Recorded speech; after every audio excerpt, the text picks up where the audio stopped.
Hello students, आज हम जो अपना टॉपिक लेकर के आए हैं वो है प्रबंध के अंदर प्रबंध कला और विज्ञान के रूप में management as an art and science कि प्रबंध कला है या विज्ञान है। ये एक चर्चा का विषय हमेशा रहा है। 12th क्लास में भी इससे संबंधित प्रश्न पूछा जाता है, ग्रेजुएशन में भी पूछा जाता है, अन्य जो हायर स्टडीज है उसमें भी ये क्वेश्चन अक्सर पूछा जाता है कि प्रबंध कला है कि विज्ञान है। तो हम सबसे पहले चर्चा करते हैं इसके गुणों की ओर कि इसके गुण हमारे को क्या बताते हैं कि कला के रूप में है प्रबंध कि विज्ञान के रूप में है। जबकि हम इसको पढ़ तो एज ए कॉमर्स स्टूडेंट रहे हैं, लेकिन इसको आर्ट्स के स्टूडेंट भी पढ़ सकते हैं, साइंस के स्टूडेंट भी पढ़ सकते हैं, क्योंकि आगे जब हाई स्टडी करेंगे तो ये मैनेजमेंट का टॉपिक वहां पे भी आएगा। क्योंकि मैनेजमेंट किसी एक विषय, एक टॉपिक या एक क्षेत्र से लेकर संबंधित नहीं है, ये हमेशा से एक विस्तृत क्षेत्र को अपने अंदर समेटे हुआ है। क्योंकि जब हमने पिछले टॉपिक में देखा था कि इसके अंदर एक गुण है सार्वभौमिकता का, यानी यूनिवर्सलिटी, यानी प्रबंध जो है यूनिवर्सल में कहीं पे भी लागू किया जा सकता है और ये होता है, हर पॉइंट पे होता है। क्योंकि इसकी जो सार्वभौमिकता है वो इसको एक विस्तृत क्षेत्र प्रदान करती है। तो जो आज हमारे सामने चर्चा का विषय प्रबंध कला है या विज्ञान है, तो हम इसके गुणों की ओर चर्चा करते हैं। देखते हैं सबसे पहले एक कला के रूप में अगर हम इसको देखें तो इसके अंदर पहला पॉइंट आता है कि अभ्यास के आधार पर दक्षता। जब इसका इंटरप्रिटेशन हम करते हैं कि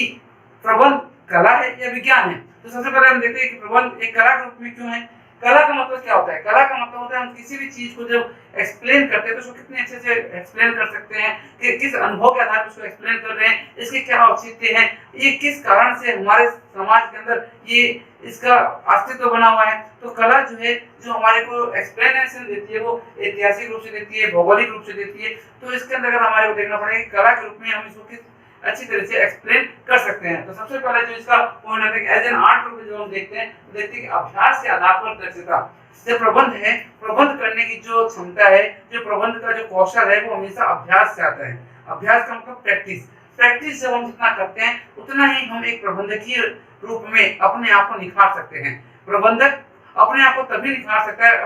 अपना 100% तभी दे सकता है जो उसको रेगुलर प्रैक्टिस करे, हमेशा पुराने अनुभव के आधार पर कुछ नया करने की सोचे और अपने आप को एक्सप्लेन करे और नई नई चीजों को पुराने अनुभव के आधार पर ही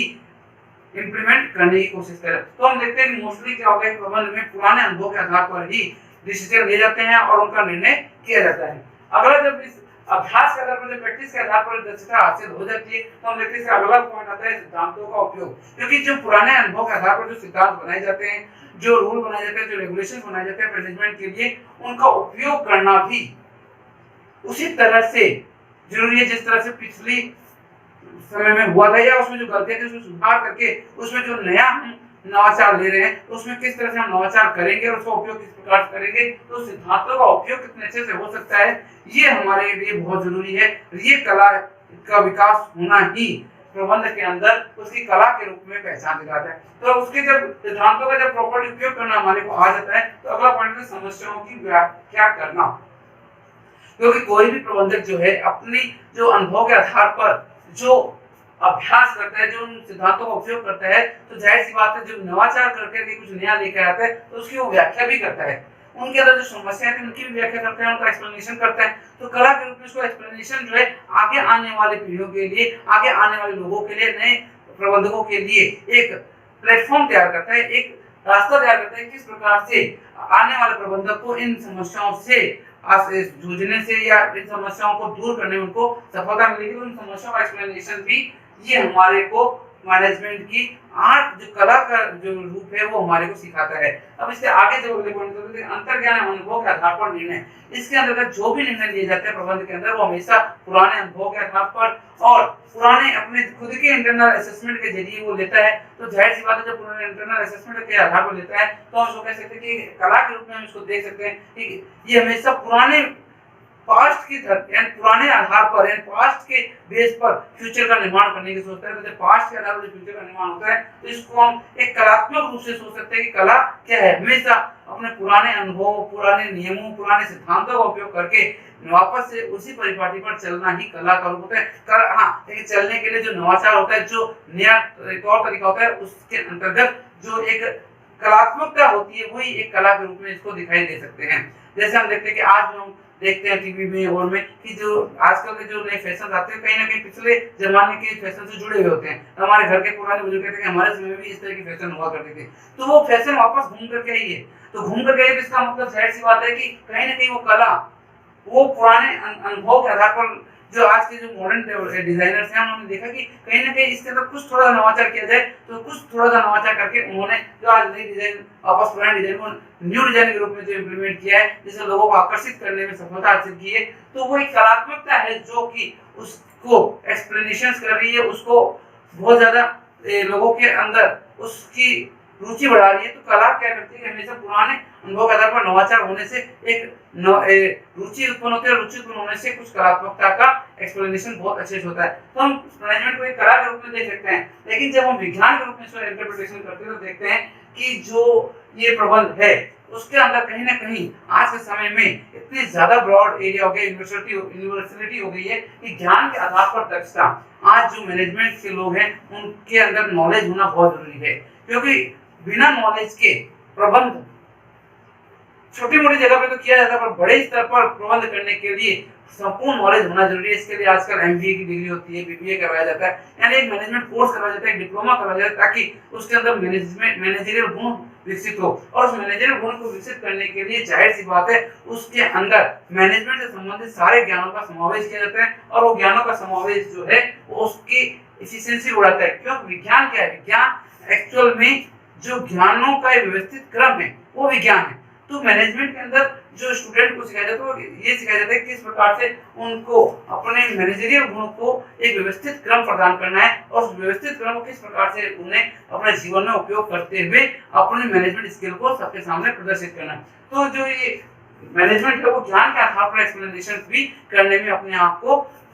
को प्रूव करता है। उसके आगे जब देखते हैं सिद्धांतों का प्रतिपादन, आज जितने भी मैनेजरियल पॉइंट्स हैं, जितने भी हम आगे पॉइंट एक्सप्लेन करेंगे या पुराने पॉइंट्स हमने देखे हैं, ये सारे के सारे जो मैनेजमेंट के जो सिद्धांत है, जो प्रिंसिपल्स हैं, वो कहीं ना कहीं जस्ट लाइक साइंस के रूप में है,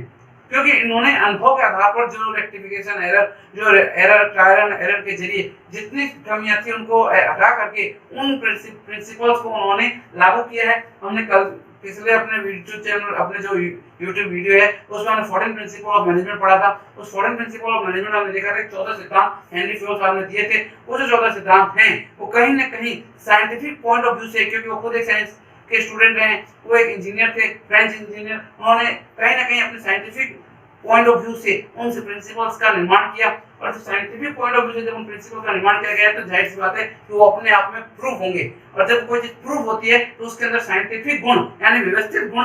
आ जाता है, और वो व्यवस्थित गुण ही आगे चलकर उसको विज्ञान के रूप में प्रदर्शित करता है। तो हम देखते हैं कि सिद्धांतों का जो प्रतिपादन है, जो मैनेजमेंट के अंदर प्रिंसिपल्स के जो लागू किया गया है, वो एकदम प्रॉपर तरीके से प्रूफ करके ट्रायल एंड एरर मेथड से उसको बार बार व्यवस्थित जगह जगह हर क्षेत्र में उसको उपयोग करके उसके अंदर जो कमियां उनको खत्म करके उन सिद्धांतों का प्रतिपादन किया गया है। आगे जब देखिए समस्या को परिभाषित करना, जिस तरह से साइंस में हम देखते हैं कि जो भी हमारा एक्सप्लेनेशन है हमेशा ब्रॉड के एरिया में होता है। हम ज्यामिति पढ़ते हैं तो भी देखते हैं कि जो चीज हमारे को दी गई उसका बकायदा हम इंटरप्रिटेशन पूरा करते हैं, फिर लास्ट उसको प्रूव करते हैं कि ये चीज प्रूव हो गई। तो यहाँ पर भी हम देखते हैं कि मैनेजमेंट भी हमारे को ये कहता है कि जो हमारे सामने समस्या आई है उन समस्या को प्रॉपर्ली एक्सप्लेन करना है, प्रॉपर्ली उसको इंटरप्रिटेट करना है, और इंटरप्रेट करने के बाद उन प्रॉब्लम्स को सॉल्व करने की कोशिश करना है। जस्ट लाइक एक व्यवस्थित रूप से जब उसको इंटरप्रिटेशन करने के बाद जब उसको सॉल्व किया जाता है तो वो एक साइंस के रूप में हम उसको प्रबंध को देख सकते हैं। प्रबंध एक साइंटिफिक रूप से अपने समस्याओं को सॉल्व करने के बाद उनको बकायदा दूर करने की कोशिश करता है। तो उसका देखिए वैज्ञानिक प्रतिरूप के आधार पर निर्णय, यानी जो भी डिसीजन लिया जाता है साइंटिफिक मैनेजमेंट के रूप में या किसी भी रूप में मैनेजमेंट का जो डिसीजन आता है वो हमेशा कहीं ना कहीं पुराने पास्ट रिव्यू के आधार पे हो या ट्रायल एंड एरर मेथड के आधार पर हो, कहीं ना कहीं उसका जो इंटरप्रिटेशन, जो भी डिसीजन आता है, जो इंटरप्रिटेशन का, वो एकदम साइंटिफिक लॉजिक के साथ आता है, उसमें कहीं किंतु परंतु नहीं रहता, और जस्ट लाइक प्रूफ होता है कि हाँ ये चीज हो गई है। अब हमारे सामने ये आता है कि क्या हम मैनेजमेंट को साइंस कहें या आर्ट कहें। बच्चों के सामने भी ये समस्या आती है क्योंकि क्वेश्चन में लिखा हुआ आता है कि मैनेजमेंट एज एन आर्ट है, एज एन साइंस है। तो मेरा कहना है कि अगर कभी भी हमारे सामने से क्वेश्चन आए तो कभी भी आप सिंगल साइडेड आंसर मत दो कि मैनेजमेंट एक आर्ट है या एक साइंस है। हमेशा आप भी जो एक स्टूडेंट हो, आप कोई ऑथर तो हो नहीं, आप कोई